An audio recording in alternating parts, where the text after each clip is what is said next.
Bom, pessoal, olá a todos, sejam muito bem-vindos ao canal O Refúgio do Conhecimento.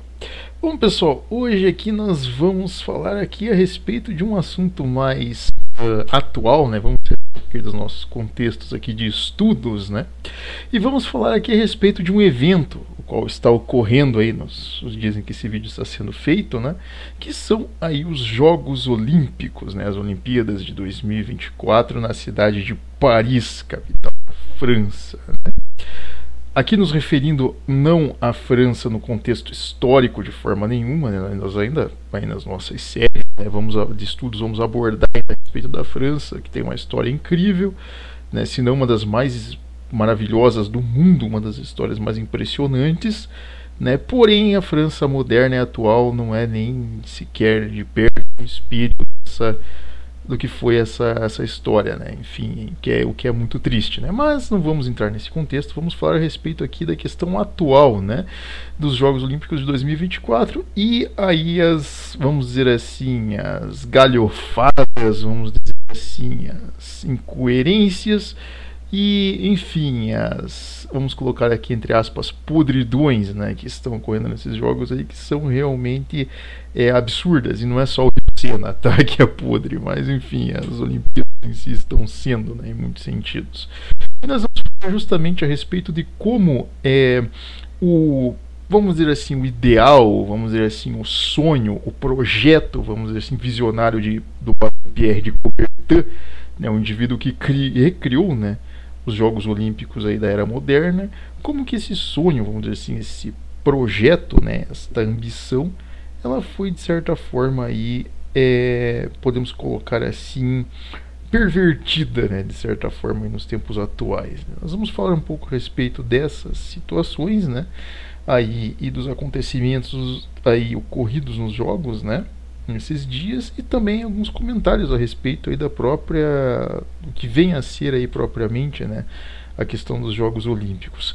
Bom, mas desde já agradecemos aí a audiência do pessoal, né, se inscrevam aqui no nosso canal, tá, para outras novidades sobre vídeos, enfim, conteúdo aí de conhecimento, e vamos começar aqui o nosso vídeo. Bom, pessoal, nesse intuito, né, de trazer um pouco à luz a respeito do que são os Jogos Olímpicos, do que é essa disputa, né, voltando lá à antiguidade, enfim, na Grécia Antiga, né, não vamos entrar muito a respeito hoje da questão de estudo, né, mas entendia-se, né, os Jogos Olímpicos como uma disputa do quê? Para justamente valorizar, vamos dizer assim, a elevação do ser humano, né, o seu ordenamento físico e mental. Então a ideia era o que? Desde aquele período, né? Tudo sempre foi muito interligado, vamos dizer assim, com a própria crença em si, tá? Com princípios de crença e de mitos, né? Mitos fundadores. No caso da Grécia, onde ocorriam os Jogos Olímpicos da Antiguidade, você tinha o culto às diferentes divindades pagãs, né? Você tinha lá enfim, os indivíduos lá de Esparta, que, por exemplo, cultuavam o deus da guerra, né, Ares. Você tinha Atenas, né, que cultuava Atena. Você tinha outras regiões lá, por exemplo, Corinto, que adoravam Apolo. Enfim, então você tinha uma interligação, vamos dizer assim, com a questão de crença, tá? Então, os próprios jogos, eles já se iniciam com essa questão da mitologia, com a questão justamente da mística, né, da ligação religiosa dos indivíduos, que moldam a sua própria honra em si, né, os seus princípios, os seus valores, enfim, que vão ser demonstrados nos esportes, né. Então, no período você tinha lá combates corporais, você tinha arcaria, né, você tinha enfim, testes de força, né, a própria maratona em si, né. Você tinha alguns esportes no período que ocorriam, né? E, enfim, você tinha essa ligação com o culto. Então a própria cerimônia de abertura em si, os próprios jogos em si, eles eram ancorados na própria crença, eles eram ancorados ali na própria, enfim, na própria ligação com as divindades, né? Então basicamente você não consegue compreender o esporte se você não tiver um princípio, um valor, um ideal, algo que esteja além de você mesmo. Se não virar algo extremamente materialista ou mesmo ali superficial, né? Coisa que os jogos em si na antiguidade não eram, né? E o que ocorre? Você vai ter ali grandes competidores, grandes indivíduos da época, normalmente eram soldados, eram guerreiros, eram, enfim, os melhores ali nas suas áreas, né? Que praticavam essas modalidades e disputavam ali o primeiro lugar, né? As honras, as glórias, né? De ser o maior esportista, enfim. Então isso pesava muito no período. Então a questão de crença, ela sempre foi arraigada à questão do esporte.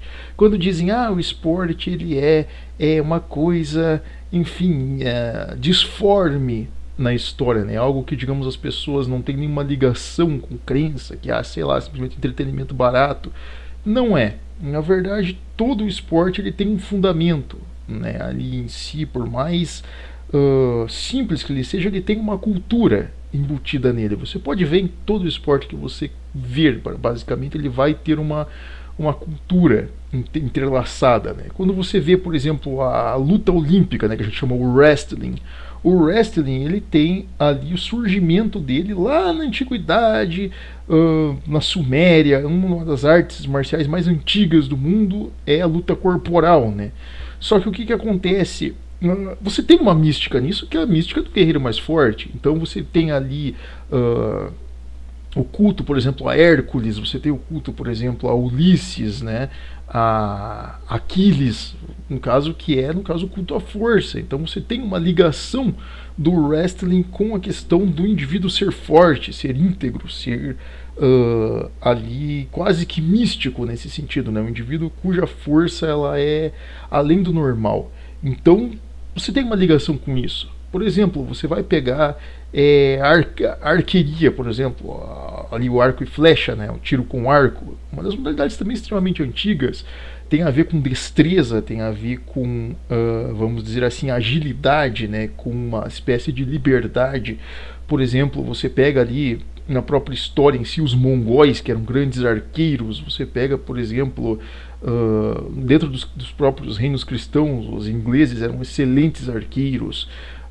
Enfim, alguns grupos asiáticos, né, os japoneses, enfim. Então você tem toda uma mística em cima da categoria em si. Se você pegar, por exemplo, a natação em si, ela tem uma mística. Vamos pegar um esporte, por exemplo, atual, né, o skate. Por exemplo, o pessoal que pratica skate aí sabe que você tem uma cultura em cima voltada ali à questão de música, voltada à questão de vestimenta, né, aquela espécie de rebeldia, vamos dizer assim, né, na forma de, digamos ali, aquela vestimenta própria, né, aquela cultura própria em cima da prática do skate.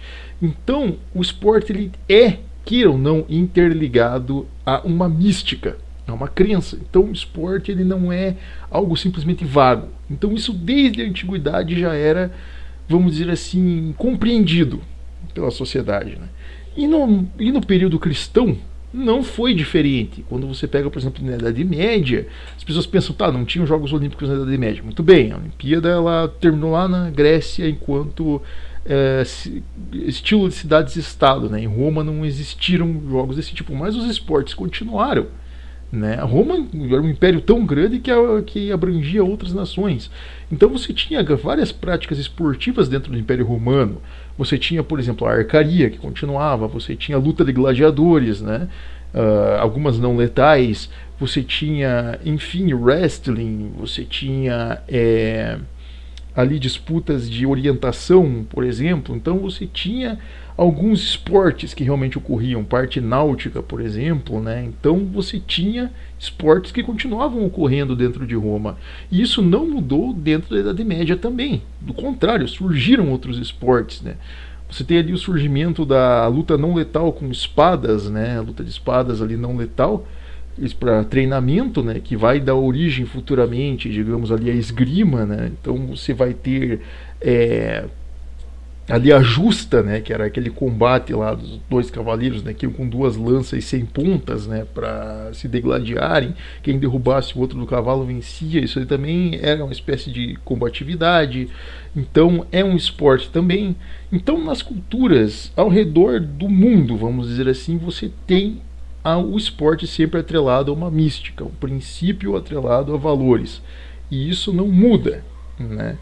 Tanto que o próprio Barão, né, Pierre de Coubertin, quando ele vai, digamos, buscar recriar, digamos, esse cenário, né, ele que era um amante aí da cultura grega, né, para recriar essa questão esportiva, ele que era um esgrimista profissional, um indivíduo que praticava já o esporte, ele buscou justamente, de forma inicial, buscar os valores que compreendiam os Jogos Olímpicos em si. Né? Então, ele buscou o que? Força, integridade, moral, vamos dizer assim, honra, né? E vamos dizer assim, fraternidade no sentido de disputa, né? A disputa ali é honrosa, né? Disputa igual entre os indivíduos. Então você vai ter esses princípios, vamos dizer assim, embutidos no que vem a ser aí a busca pela essa união dos esportes, criando aí os Jogos Olímpicos, né? E vamos ver aí que já desde o início ele vai buscar, vamos dizer assim, os esportes justamente na sua fonte, nos lugares onde, digamos assim, eles mais se desenvolveram e mais tinham as suas raízes, né, para compreender cada esporte em si e aqueles que poderiam, digamos, estar dentro dos jogos, representando essas escolas, né, e vamos dizer assim, trazendo as nações a esse tipo de disputa, né, para mostrar essa beleza para o mundo, né. Então nesse ponto o Barão Pierre de Coubertin ele era muito, vamos dizer assim, íntegro nesse sentido. Ele era um indivíduo que ele sabia o que ele estava buscando, né. Então o empreendimento dele nesse sentido é muito valoroso, vamos dizer assim, o que ele cria no período. Mas vamos ver aí que isso vai tendo mudanças com o tempo, né? Nós vamos compreender isso, né? Pois vejam que desde o início, vamos dizer assim, do que foi o empreendimento dos Jogos Olímpicos, né? O Barão Pierre de Coubertin, ele buscou justamente, vamos dizer assim, os esportes na sua íntegra, né? Na sua raiz. Né? Por exemplo, vamos dar um exemplo, né? O próprio tênis em si, um esporte que ele buscou aonde? Vamos dizer assim, na França. Ele buscou na França, na Espanha, né? Inglaterra, que eram, vamos dizer assim, escolas, né, desse esporte em si. Né? Ele foi buscar o que? Por exemplo, o atletismo, por exemplo, algumas modalidades de atletismo que ele foi buscar onde? Na Grécia, onde tinham alguns dos melhores esportistas em relação ao atletismo, dentro dos Estados Unidos, né, nas faculdades, nas universidades norte-americanas, né, que você tinha esportistas, né, esportes coletivos, que, por exemplo, nos Estados Unidos, na própria Inglaterra, na Alemanha, né, eram esportes ali que eram muito cultuados, né? Outros esportes ali como ali esportes mais cavalheirescos, vamos dizer assim, como o hipismo, né, como cricket, né, esportes nesse sentido que são menos conhecidos, mas que eram muito praticados no período, né, pelas elites, vamos colocar assim, né, por alguns grupos mais elitistas.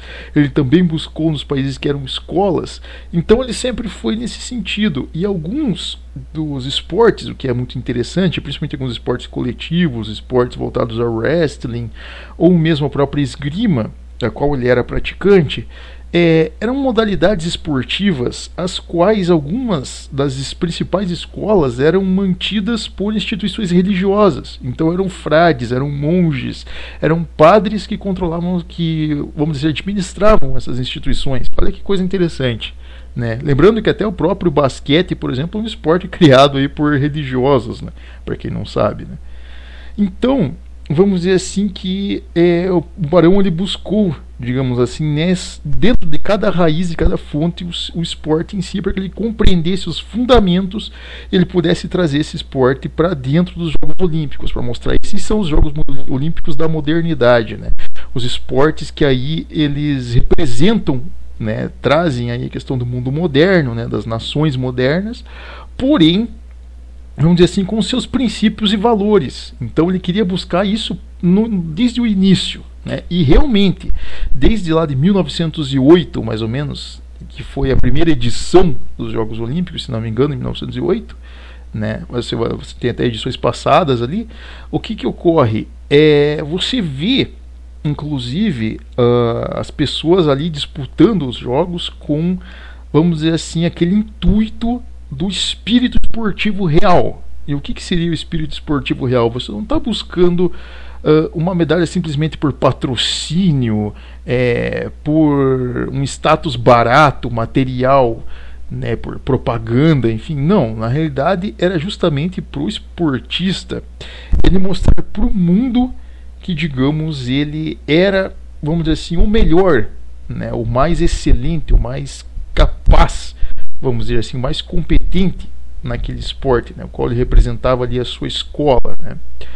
Vejamos ali, por exemplo, né, você vai pegar, como nós estamos aqui na esgrima, um esgrimista, por exemplo, alemão, um esgrimista ali espanhol, um italiano, ele faria de tudo para representar a escola dele, pela honra da nação dele. Então ele não ia para os jogos pensando, tem que pagar o meu patrocinador, eu tenho que fazer bonito o meu patrocinador, ou então, eu vou vender o meu passe para ganhar dinheiro, eu vou lá para os jogos só para me divertir nos 2 dias que tem lá o evento, e depois lá eu vou participar da modalidade, já vendi o meu passe para outra delegação de outro país, o importante é ganhar dinheiro.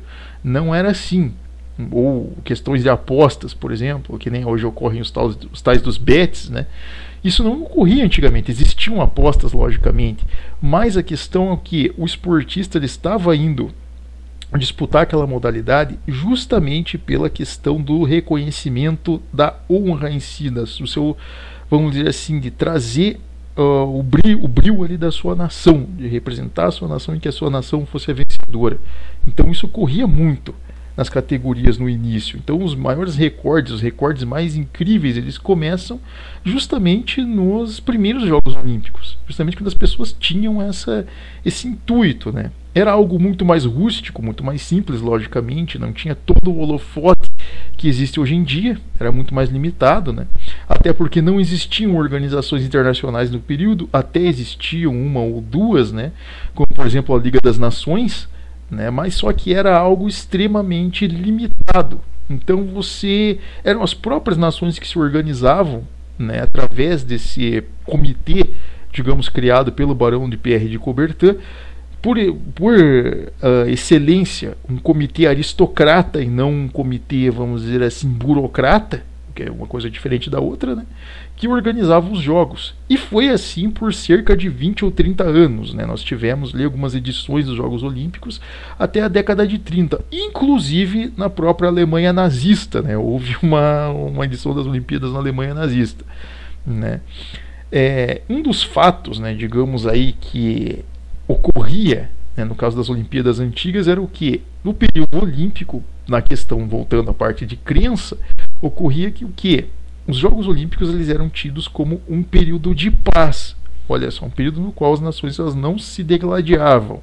E justamente, né, nesse intuito de se obter paz, né, de ter toda essa mística, essa questão de valores, de honra, as nações ali, as cidades-estado gregas, elas não se confrontavam, não se degladiavam nesse período. Era dito um período de paz, né, inclusive ligado à crença e valores.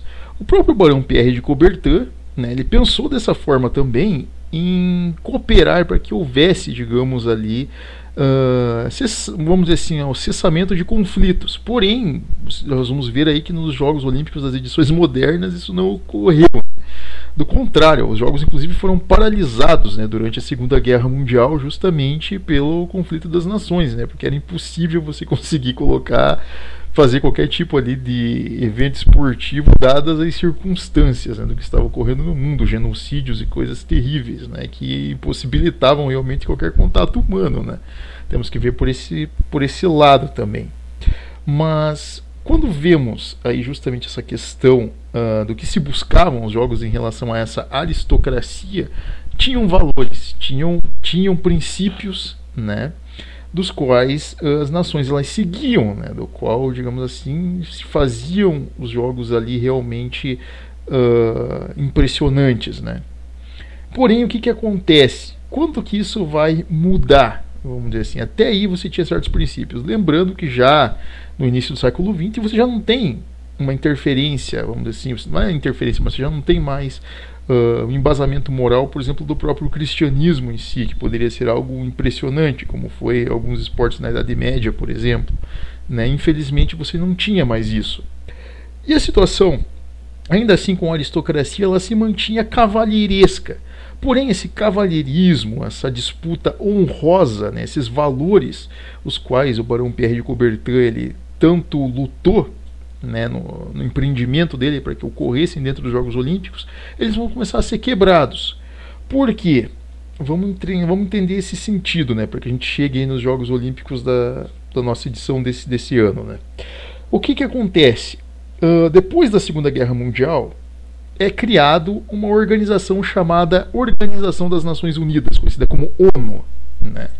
Essa organização aí criada justamente pelos britânicos, né, por alguns países aí cuja burocracia, né, vamos dizer assim, a burocracia interna desses países tem muitos indivíduos ligados a uma instituição aí um tanto dúbia, um tanto, vamos dizer assim, vamos colocar aqui um termo, né, uma instituição um tanto quanto controversa chamada maçonaria, sabe? Alguns desses indivíduos, vamos dizer assim, eles quiseram modificar o sentido dos próprios jogos em si. Então eles tiraram da voga, do foco, vamos dizer assim, a questão da honra na disputa e a questão dos princípios e valores, né, o que, vamos dizer assim, custavam aos jogos. E eles começaram a focar, vamos dizer assim, na agenda, vamos dizer, do que seria a Organização das Nações Unidas. Então aí é que começa a situação complicada. Porque nesse ínterim, vamos dizer assim, nesse período no qual a ONU é criada, você já tem regimes totalitários no mundo, né, decorrentes aí da Segunda Guerra Mundial. Você tem, por exemplo, a União Soviética, no período você tem a China, que era um país que estava entrando ali no eixo do comunismo, você tinha Cuba, você tinha nações ali extremamente belicosas, extremamente sujas até em disputa, vamos dizer assim. Eram indivíduos que eles não tinham valor nenhum, né? E para piorar, a própria ONU, em vez dela focar nos valores, nos princípios do Barão Pierre de Coubertin, eles vão, digamos, vamos dizer assim, fazer vista grossa para esses valores, né? Então vamos para o bem, né, entre aspas, o bem mundial das nações, a paz mundial, uma coisa que é absurda, né, totalmente abstrata, né? Isso é impossível, mas enfim, em nome desses ideais abstratos, nós vamos colocar todas essas nações, como o Barão queria, na disputa, porém sem focar tanto nos valores. Afinal, porque se a gente focasse, não teria na disputa ali metade dos indivíduos, porque eram nações completamente absurdas. Né?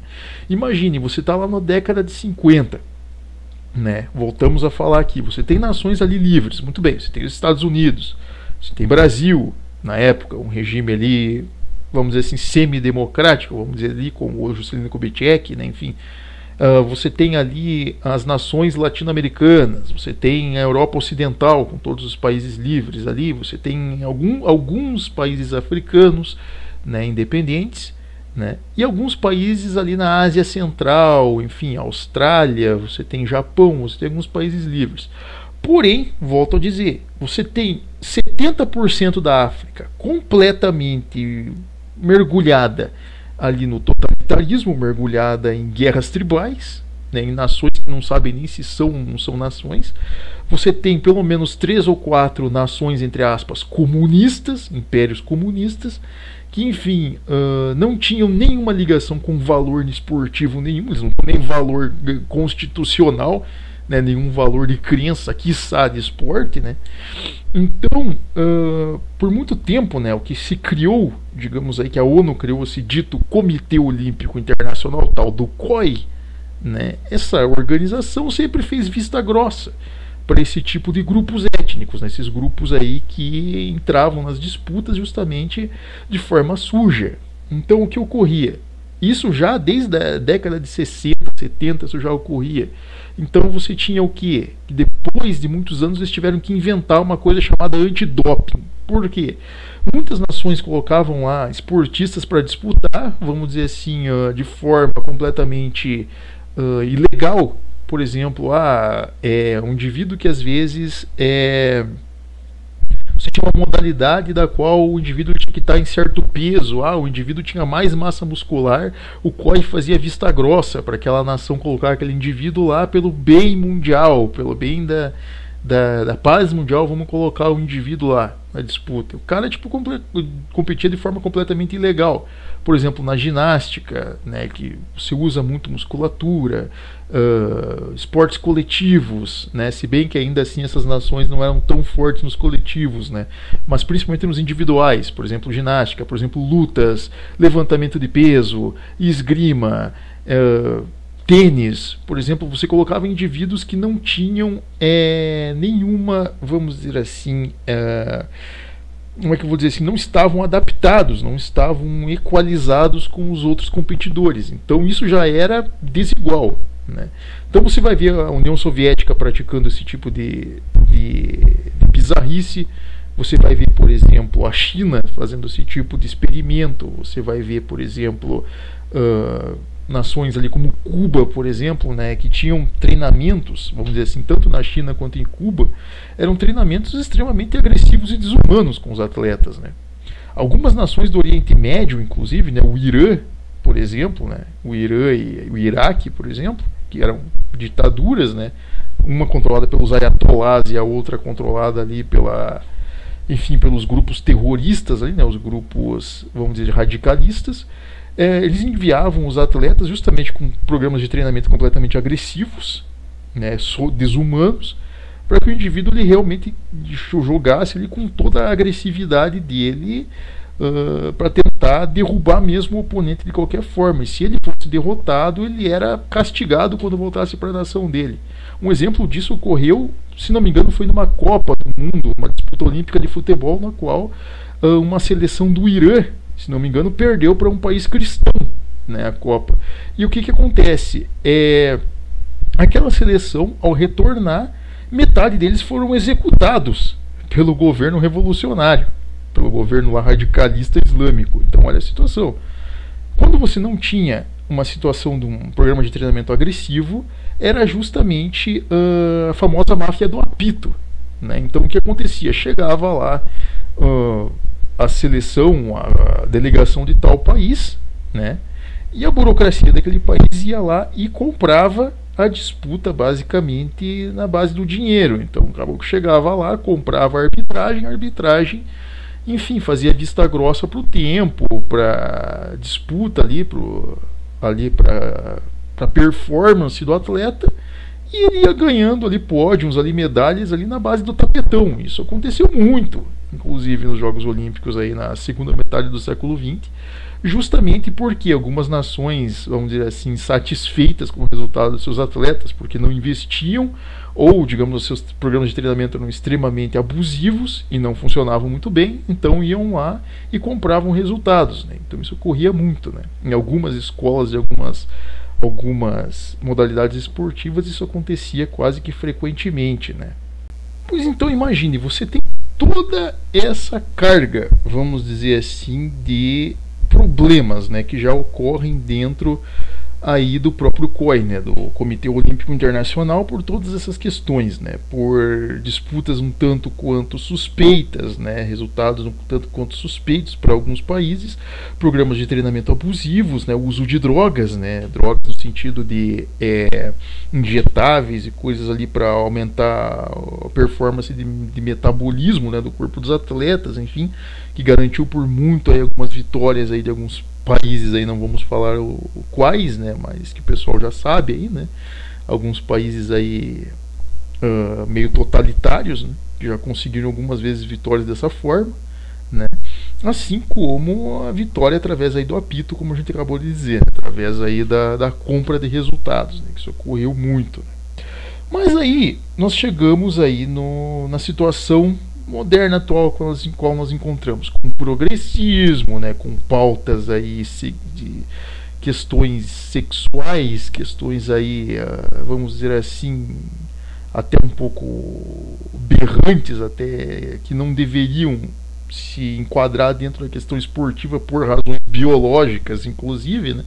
Não deveriam se enquadrar dentro desse esporte, mas cuja ideologia progressista, podre, vamos dizer assim, ela tenta justamente solapar a própria realidade dos fatos, a própria realidade biológica dos fatos, para justamente favorecer grupos ideológicos, né? Isso acaba, digamos, culminando na situação que nós vemos aí nos últimos tempos, não em relação somente ao esporte, né, mas à sociedade como um todo, mas falando hoje a respeito aqui do esporte em específico, né? Compreendamos que para o esporte funcionar de forma correta, de forma eficaz, nós temos que entender que a biologia masculina e feminina, enquanto ser biológico, homem, ser biológico, mulher, são completamente diferentes, tá? Porque a biologia feminina, ela é o corpo feminino, ele é mais, vamos dizer assim, não vamos colocar frágil, mas mais, digamos, suscetível, digamos, a hematomas, suscetível, digamos, a pancadas, vamos dizer assim, a coisas mais fortes, né? A força é mais suscetível, mais desgastável à força do que o corpo masculino, né? O homem, digamos, ele aguenta mais a pancada, ele tem uma força maior, ele tem uma, vamos dizer assim, uma performance mais forte, vamos dizer assim, mais agressiva do que da mulher, né? Isso é biológico, não estamos falando aqui de ideologia ou qualquer coisa parecida, é biologia, né? Ciência. Então o que acontece? Para o esporte, desde o começo, foi dividido. Você tem esportes que no caso ali são categorias diferentes. Por exemplo, você tem boxe, você tem o boxe masculino e o boxe feminino. Você tem o hóquei, por exemplo. No hóquei você tem o hóquei masculino e feminino, futebol masculino e futebol feminino, né? Ginástica masculina, ginástica feminina. Alguns esportes permitem, digamos, duplas mistas, como por exemplo o tênis, né? E o tênis de mesa, por exemplo, ping-pong, né? Que nós conhecemos popularmente, né? O tênis de mesa, squash e outros esportes de raquete, cujo não existe um contato, vamos dizer assim, humano, ali um contato direto entre seres humanos, né? Mas mesmo assim ele permite, vamos dizer assim, um misto homem-mulher. Mas o que acontece? Ele não permite, vamos dizer assim, uma desigualdade na questão de força. Por exemplo, você vai colocar lá um esporte que não tem nada a ver, por exemplo, vamos usar aqui canoagem, por exemplo, que é um esporte aquático, por exemplo. A força que um homem desempenha no remo é diferente da força que uma mulher desempenha no remo. Até a questão de tempo, por exemplo, vai ser diferente. Então, é um tanto quanto desigual, vamos dizer assim, vamos dizer assim, desequilibrado, você colocar, por exemplo, um homem para competir, um homem em sua biologia para concorrer com mulheres ali em sua biologia, porque ele vai fazer um tempo melhor. Isso é óbvio, ele vai, enfim, conseguir certas performances ali em algumas manobras ali do caiaque ali da canoa de forma diferente que uma mulher não conseguiria realizar, porque o braço dela é diferente, porque a força que ela vai desempenhar no remo é diferente. Então é desigual você colocar uma disputa ali dessa forma, né? Mesma coisa na questão do boxe, por exemplo. Você não vai colocar lá um indivíduo homem biológico para concorrer com mulheres. Olha a força, digamos, de um punho de uma mulher e a força do punho de um homem. É totalmente desigual. Vamos colocar um exemplo aqui bem interessante, né? Por exemplo, você pega aqui o tênis, né? Vamos pegar o tênis, né? Que permite ali uma disputa mista, né? Que tem inclusive disputa mista. Vamos pegar vamos pegar assim as tenistas maiores e mais troncudas, vamos dizer assim, as mais maçudas, né? As que têm mais massa corporal das tenistas mulheres, né? Vou pegar aqui uns dois exemplos, por exemplo, Serena Williams, dos Estados Unidos, que tem um corpo enorme, né? Vamos falar a verdade, o corpo dela é extremamente maçudo, ela tem uma massa muscular muito grande. E Garbine Muguruza, que é uma tenista espanhola também, que tem vamos dizer assim, avantajada de corpo, vamos dizer assim, de força. ou a própria Iga Swiatek hoje, né, uma medalha de bronze inclusive nesses jogos, né, que também é uma polonesa e ela é alta e tem também uma estrutura corporal avantajada. O saque delas é extremamente potente já para as categorias femininas, extremamente potente. Então o que acontece? Quem assistia tênis, por exemplo, as partidas de tênis, que via, por exemplo, Serena Williams competindo com Maria Sharapova, com aquelas tenistas russas, né, com Maria Sharapova, com Elena Pavlyuchenkova, que eram tenistas russas, ou mesmo ali com a Elina Svitolina, por exemplo, que é ucraniana, também é uma grande tenista, ou ali com, enfim, a Angelique Kerber, né, uma tenista alemã também. O que acontecia? O saque da Serena Williams era algo completamente desigual. Onde ela sacava, ela conseguia aces facilmente. Cada rebatida dela para uma tenista conseguir alcançar era extremamente difícil. Já era quase assim que desigual uma disputa com a Serena Williams com outras tenistas, que era assim muito até berrante até para quem assistia, né? Que ocorria dela ganhar vários eventos por causa da estatura corporal dela. Mesma coisa, por exemplo, a Garbiñe Muguruza. Era muito difícil uma tenista vencer a Garbiñe Muguruza numa disputa, porque a massa muscular dela era extremamente forte, né? A própria Iga Swiatek hoje, que é top 1 do ranking, ela não chega a ser tão avantajada quanto a Serena Williams ou a Garbiñe Muguruza, mas a estrutura dela é forte. Porém, o saque delas, sendo extremo já, um dos mais, vamos dizer assim, potentes, né, vistos aí no tênis feminino, não se equipara a um tenista homem, magrela, um cara com pouca estrutura corporal. Vamos pegar, por exemplo, o Gabriel Nadal, por exemplo, o espanhol Nadal. O Nadal, ele é magrelo. O cara ele não tem massa muscular, ele é magro, ele é um indivíduo ali com pouca, vamos dizer assim, entre os homens, vamos dizer assim, um indivíduo que não seria um bom lutador de boxe, por exemplo, um cara que não seria um bom levantador de peso porque a massa muscular dele é de uma magricela.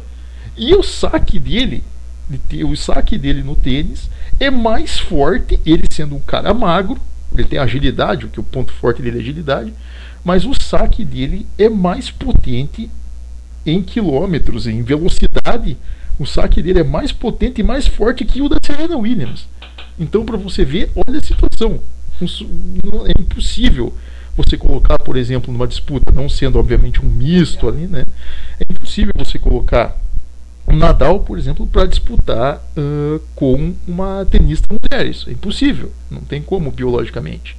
Então, imaginem vocês, né, que esse problema ele já é uma constante, ele já é uma realidade, já se enquadra na realidade essa questão de que não há forma de você misturar um homem para disputar com uma mulher, né? Da mesma forma como você não pode, por exemplo, só porque uma mulher, vamos dizer assim, vamos usar assim essa terminologia atual aí, né? Essas questões ideológicas, porque a mulher, ela, enfim, tem essas questões aí de LGBT, essas questões aí um pouco malucas, e essa pessoa resolve de querer entrar numa categoria masculina, né? É impossível, porque se ela entrar numa categoria masculina, ela vai apanhar. Se for, por exemplo, uma categoria de boxe, por exemplo, uma categoria de luta, ela vai sofrer extremamente. Até mesmo em qualquer outro esporte, justamente pela questão de desigualdade biológica. Não existe uma paridade, né, nesse sentido. Tanto é verdade, né, que inclusive testes, né, feitos aí por conselhos esportivos de cada modalidade esportiva diferente, né, como a Federação Internacional de Boxe, enfim, federações aí de wrestling, de lutas, né, Federação Mundial de Tênis, entre outros esportes, eles reprovam, né, muitos desses atletas que, vamos dizer assim, utilizam dessas terminações aí progressistas, questões LGBT, eles reprovam que esses indivíduos com orientações diferentes, eles disputem, vamos dizer assim, em categorias que eles não pertencem biologicamente, porque isso vai causar disparidade e vai ocorrer problemas, né? Isso já comprovado. Nós tivemos aí em 2014, 2015 casos, por exemplo, no MMA, de atletas transexuais concorrerem contra mulheres. E os resultados seriam absurdos. Por exemplo, nocautes em primeiro round, com quebras de ossos, com luxações, com fraturas corporais. Então, coisas assim que são que seriam impossíveis em uma luta, digamos, ali de paridade, né? Por exemplo, você não ouve falar, por exemplo, até uma grande lutadora, vamos colocar no exemplo aqui do MMA, né? Até não ser uma categoria olímpica, mas enfim, uma das grandes lutadoras do período é Ronda Rousey, por exemplo, né, que foi uma grande lutadora do MMA, ela nunca se ouviu um caso da Ronda Rousey deslocar um osso de uma oponente, ou quebrar o nariz de uma oponente, ou enfim, causar uma luxação, uma fratura terrível numa oponente numa luta. É uma fratura ali, vamos dizer assim, que vaza ali a própria condição de luta, vamos dizer assim. Isso não existe, nunca ocorreu, mesmo Ronda Rousey sendo uma grande lutadora, né? Isso ocorre em outros esportes também. Você não houve um caso, por exemplo, de uma velocista, por exemplo, mulher conseguir se equiparar tanto em outras em uma velocidade tão absurda, por exemplo, uma diferença de velocidade tão absurda. Porém, quando eles começaram, quando o COI, né, essa mesma federação, esse mesmo grupo criado pela ONU, começou a introduzir ideologias, começou a introduzir ideais, vamos dizer assim, progressistas que não se equiparam ao princípio desportivo, o que são os valores desportivos, aí a situação começa a complicar, quando eles começam a sair da própria questão biológica em si. Porque ocorre que em muitas categorias isso não ocorre, por exemplo, entre mulheres, muito dificilmente ocorre de uma atleta, vamos dizer, que se identifique como homem, não sei, como essa terminologia que o pessoal use. É muito raro que uma mulher ela entre numa categoria masculina, isso não ocorre, é muito difícil. Porém, no caso das mulheres, né, olha que situação, a que ponto chega a ideologia, né? O COI, ele permitir, dentro dessas Olimpíadas desse ano de 2024, permitir que atletas transexuais lutem em categorias pares com mulheres, né? E em categorias ali cuja existe inclusive contato corporal, né? Nós podemos ver ali questões, por exemplo, no atletismo, que já seria uma desigualdade enorme em relação à velocidade, por exemplo, isso seria uma constante complicada. Natação, a mesma situação também, existe uma disparidade também grande, porque o braço de um homem às vezes é mais longo, tem mais força, ele consegue nadar com mais velocidade, então isso já causa disparidade, já causa desigualdade na disputa, quiçá em relação ali a esportes de contato, né? Coisa que ocorreu nesses jogos aí, né? Que nós vamos falar aqui justamente nessa questão, né? Coisas que estão ocorrendo nos Jogos Olímpicos de Paris que são assim berrantes, são coisas que você percebe que qualquer pessoa, por mais ingênua que seja, consegue perceber nesses jogos que ocorreu. A começar pela, vamos nem comentar aqui sobre a questão da cerimônia de abertura, que foi um verdadeiro escárnio contra a religião cristã, né? Porque nós sabemos ali na cabeça dessa maçonaria maravilhosa, desse povo progressista, que você pode respeitar qualquer paganismo, não sendo o cristianismo. O cristianismo você tem que acharcar, né? Você tem que atacar, mas você não pode atacar as outras crenças, entre aspas, né? Os paganismos você não pode fazer chacota, somente com o cristianismo, né? Enfim, então você tem a maior chacota de todas, que é aquela bizarrice, vamos dizer assim, aquele absurdo, que é aquele escárnio à Santa Ceia, né, que foi algo absurdo, né, algo terrível, inclusive, né, produto aí do maravilhoso progressismo, né, esta porcaria criada aí pelos grupos aí revolucionários, né, da atualidade. Não vamos entrar muito nesse sentido, né, na questão dessa podridão, mas que o COI, né, obviamente, uma organização aí ligada à ONU, né, que tem os mesmos ideais progressistas, né, abraça com todo carinho, né. E a França, obviamente, sendo um país tão progressista quanto, já há 200 anos, fazendo aniversário aí das suas podridões progressistas, né, mais de 2 séculos aí fazendo porcaria, vamos dizer a verdade, né. Enfim, eles caíram, vamos dizer assim, utilizaram desse evento como uma luva, né? Então vamos fazer a Olimpíada do Progressismo e da Inclusão, né? A Olimpíada do ideal progressista. Pois muito bem, o ideal progressista, ele ataca justamente a própria biologia, né? Ele ataca a própria igualdade, ele ataca a condição humana em si, né? O que o pessoal percebeu não somente na cerimônia de abertura, como também nas modalidades. A começar por alguns resultados absurdos que o pessoal começa a ver em algumas categorias, né? Caso o pessoal não tenha percebido, não sei se isso é somente uma opinião própria, mas algumas disputas, por exemplo, de natação, algumas disputas, por exemplo, aí de esportes de contato, há uma certa, vamos dizer assim, preferência, não dá para colocar esse termo, né, mas uma certa facilidade para algumas nações, né? Por exemplo, a China, por exemplo, a gente consegue perceber ali uma certa disparidade, ou a própria França. Cabe aqui lembrar, né, cabe um parênteses aqui, a França, pessoal que acompanha aí as várias modalidades esportivas, pessoal que é amante de esportes, que acompanha, né, sabe que a França não é lá uma das grandes potências esportivas do mundo, né, não é lá o grande apogeu do ápice do esporte, né. Se pegarmos aí todas as edições olímpicas passadas, né, as últimas pelo menos aí, né, desde de Atlanta, né, para cá, quando pegamos aí, por exemplo, as Olimpíadas de Sydney, no caso Seul, né, você tem Sydney, você tem ali Atenas, né, Pequim mesmo, né, o Brasil, no caso tivemos ali Londres antes, né, edição de Londres, enfim, o que ocorre? Você vê que mesmo um país ele sediando um evento olímpico não faz dele uma potência olímpica, né?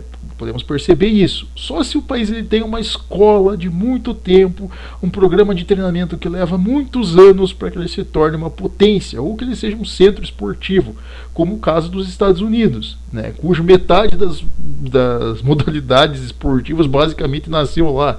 Então o povo pratica esporte lá como quadro curricular escolar, vamos dizer assim, de forma muito abrangente, né? Você vê isso, por exemplo, nos Estados Unidos, né? Na Grã-Bretanha, Austrália, por exemplo. A Austrália até é louvável, né? Nas últimas edições olímpicas, que a Austrália vem se desenvolvendo cada vez mais, mas porque incluíram o esporte como ali uma agenda escolar, né? Como um complemento da agenda escolar. Então eles são muito focados na questão de esporte. Se você pegar a Austrália, se você pegar Japão, por exemplo, a mesma coisa. Existem países que são escolas esportivas, então é normal que esses países sejam potências, né?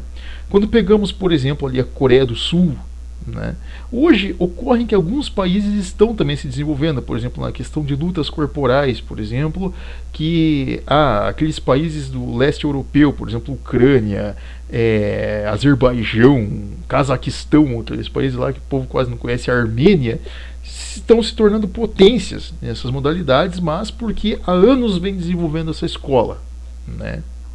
Então é muito raro que um país ele consiga virar uma escola de várias modalidades esportivas em poucas edições olímpicas, em poucos anos, assim, né? Isso é impossível. Você tem que desenvolver em anos isso para que você alcance aquele patamar, como a China fez, só que o programa deles é extremamente abusivo, né? Isso aí vamos entrar nesse quesito aí lá do período do comunismo lá, né? Que eles utilizam esse tipo de programa até hoje, né? E o COI também faz vista grossa para isso, né? Mas, enfim, foquemos nessa questão normal, né? De que um país ele leva anos para ele conseguir desenvolver uma escola.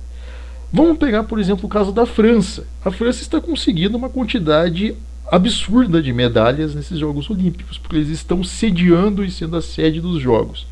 Pois muito bem, a França ela não é, por exemplo, uma potência mundial na esgrima. Ela é, obviamente, uma nação competitiva nessa modalidade, reconhecidamente, mas eles não são, por exemplo, a maior potência. Você tem a Alemanha, que é uma potência enorme na esgrima. Você tem a Itália, que é uma potência enorme na esgrima. A Espanha. Então, o que acontece? Ocorreria, muitas vezes, dessa nação chegar às finais de algumas modalidades e, quem sabe, esbarrar numa prata ou num bronze. Parece, assim, que a arbitragem, muitas vezes, não sei, é uma impressão, mas a arbitragem normalmente, de certa forma, favorece os atletas a chegarem a certo nível, isso é perceptível. Por exemplo, na canoagem slalom, eles conseguiram medalhas assim de forma fácil, né? Algumas disputas de judô, por exemplo, que existem nações que são muito melhores do que a França no judô, por exemplo, como nós falamos aqui, Azerbaijão, Cazaquistão, Turquia, existem nações que são potências esmagadoras no judô, o próprio Brasil em si, ali o Japão, né? Esporte é o país onde nasceu o judô, basicamente, eles são escolas nessa modalidade e sofrendo para conseguirem medalhas, enquanto que um país que nem escola é nessa modalidade conseguindo medalhas facilmente, né? Assim, de forma muito simples, né? E que isso que torna a coisa um pouco bizarra ou abstrata em si, uma coisa um pouco fora do eixo, né, de realidade. Peguemos, por exemplo, o BMX, né, o ciclismo, por exemplo, que a Austrália é uma potência, Estados Unidos é uma potência, a Grã-Bretanha, e a França lá aparecendo como uma potência esportiva. Isso é questionável, né? Aí nós paramos, pensando nessa questão esportiva, nós paramos e voltamos lá naquela Copa de 1998, né? E vamos pegar um pouco o exemplo aí de alguns países que, vamos dizer assim, se favorecem de alguns resultados, quando por cerca de 4 anos, mais ou menos, ali, desde 98, ficou aquela história de que a França comprou o resultado da Copa de 1998, né?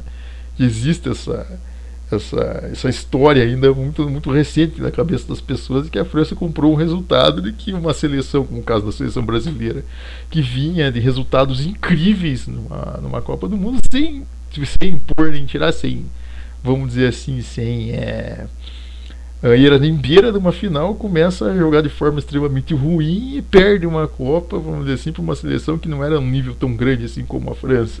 Então aí você começa a perceber a situação. Tanto que pegou tão mal que a FIFA teve que, vamos dizer assim, fazer uma propaganda um pouco maior para o Brasil em 2020 e 2002, né?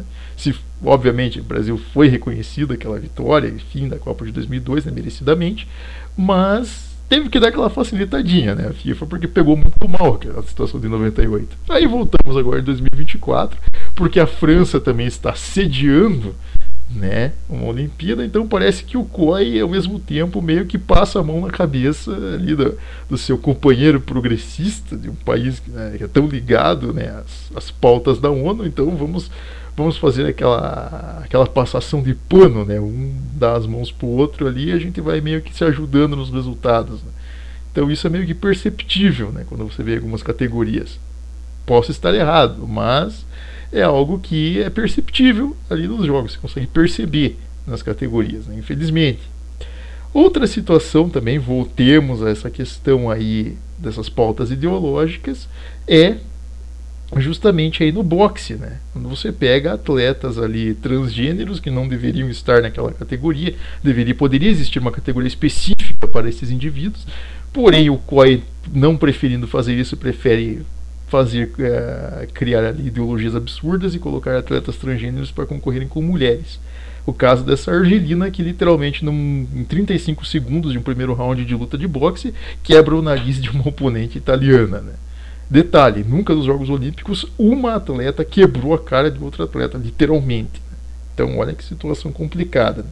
E agora aparecem propagandas aí, os tabloides mundo afora, de que o COI está preocupado com a integridade das atletas transgêneros porque as pessoas estão os estigmatizando. Não, mas calma aí, quem que quebrou o nariz de uma outra atleta? Quem que tem uma quantidade de testosterona, uma quantidade de força completamente desigual em comparação? É óbvio que o transgênero vai conseguir uma medalha de ouro nos jogos, porque não tem comparação, equiparação em força. Então isso por si só já é uma desigualdade. Então olha aí a questão do progressismo destruindo, vamos dizer assim, bagunçando a própria realidade em si. Isso é tudo uma narrativa, basicamente, e não a própria realidade, né? Temos isso. Enfim, entendemos aqui que a questão dos jogos, você tem toda uma desorganização, um caos que vai totalmente contra aquilo, os princípios, né, que o Barão de Coubertin ele tinha criado para os jogos. Então, se ele tivesse vivo, coitado, tá se batendo no caixão. né, de tanta porcaria que está acontecendo nos jogos que ele criou, né? Tanto erro, né? E a segunda questão, não somente entrando ali na parte esportiva, mas na parte de organização, como pode um país, né, que justamente tem toda a situação complicada pela qual a França está passando atualmente, querer sediar Jogos Olímpicos, né? É uma situação já complicada, como foi a mesma coisa do Brasil, né, em 2016, que foi uma vergonha aquilo, né? Você está numa situação de crise terrível no país e querer sediar Jogos Olímpicos, né? Querer se vender para o mundo inteiro como algo bom, né? E você, enfim, ter todo um problema, um caos interno no país, justamente por causa de migrações, fluxos de migrações ilegais, indivíduos ali, terroristas inclusive ali de algumas regiões ali do Oriente Médio que entram no meio desses imigrantes, ali, às vezes pessoas boas, mas entram indivíduos que não prestam no meio, causando ataques terroristas, ali o caos dentro do país, né? Lembrando que a França não é nem de perto mais aquela segurança que ela tinha há 15, 20 anos atrás. É um país extremamente, uma criminalidade alta, um país já um dos mais perigosos, digamos assim, da Europa, se for para levarmos em conta, né, a situação das grandes cidades francesas, assim como é um país ali do qual você tem todo esse problema migratório. Então a quantidade de favelas aumentou, assentamentos.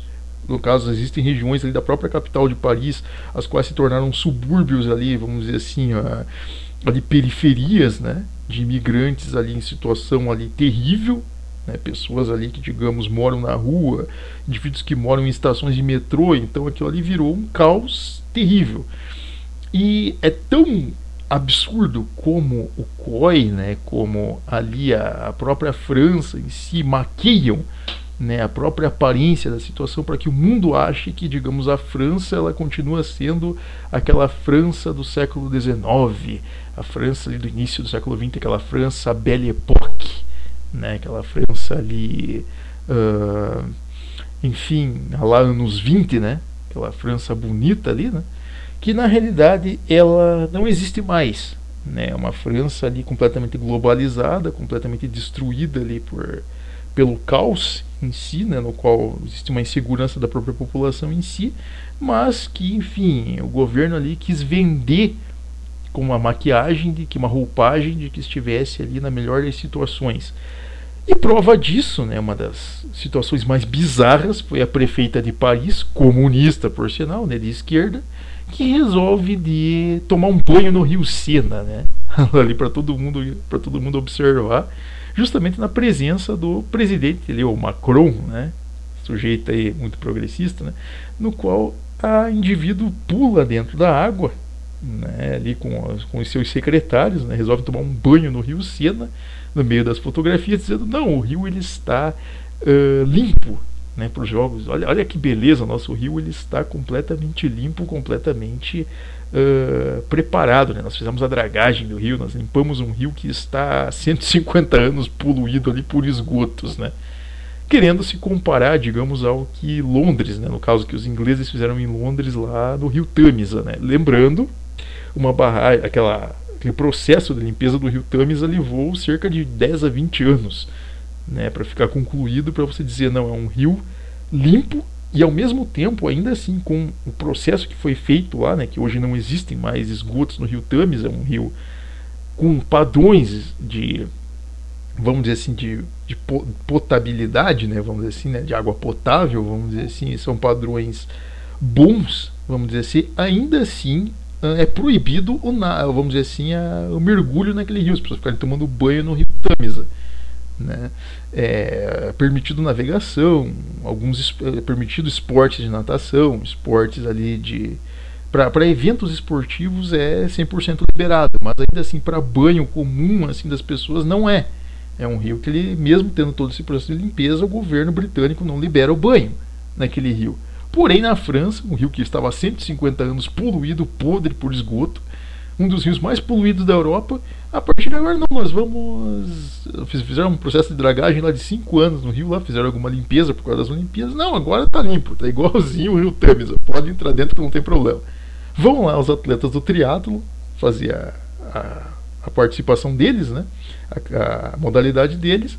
Diz que quando os caras estavam treinando lá, começavam a enxergar lá, enfim, as fezezinhas boiando no alto do rio, né? Olha que coisa bonita, né? Aquela água mais podre e suja que não sei o que. E os cientistas foram fazer o teste lá e estava comprovado que tinha coliformes fecais na água, né? Olha que coisa bonita. Então o governo foi lá e fez vista grossa. E o COI também fez vista grossa, né? Então, para vocês verem, concluindo aqui a situação, né, de como que está esse evento, como que é absurdo, como que é vamos dizer assim, o retrato da podridão de um país, né? Um país que poderia ser aí uma potência, realmente uma potência, né? E na realidade é um teatro, né? Quando você pega a França, é um teatro. Você tem toda uma situação complicada dentro do país e você cria uma roupagem, uma maquiagem extremamente pesada, por sinal, né? De normalidade, né? Em uma situação em que você não consegue nem organizar o próprio evento em si e ainda permite todo tipo de ideologia macabra ou absurda dentro dos jogos em si, e no fim das contas você não agrada ao público, muito do contrário, né? Você deixa uma impressão de falta, vamos dizer assim, de princípios, falta de valores, falta do que significa aquele evento em si, né? Coisa que quando os nossos pais, aí, parentes, assistiam a uma Olimpíada nos anos 80, ainda naquela época você ainda via atletas justamente lutando ali para representarem as suas nações, né? Atletas ali que marcavam presença em suas escolas, né? Aberturas olímpicas que diziam respeito realmente à história das nações, né? Construção daquela nação, para que o mundo inteiro compreendesse o que é aquela nação, né? Até como nós vimos aqui na Copa do Mundo de 2014, aqui no Brasil, até bem abstrato, mas você ainda via um pouco dessa questão de as culturas de cada região, né? Isso que você mostra que é um país, né? O que monta o país são as pessoas, né? E ali na França não, você vê que não tem nada, que ele só tem para oferecer é progressismo, podridão e roupagem, ideologias absurdas e sem princípio nenhum, nem nas próprias disputas em si. Você vê, como nós dissemos aí, essas disputas um pouco forçadas, resultados um pouco forçados e problemas ali de biológicos, né, nas disputas que levam a resultados também desiguais.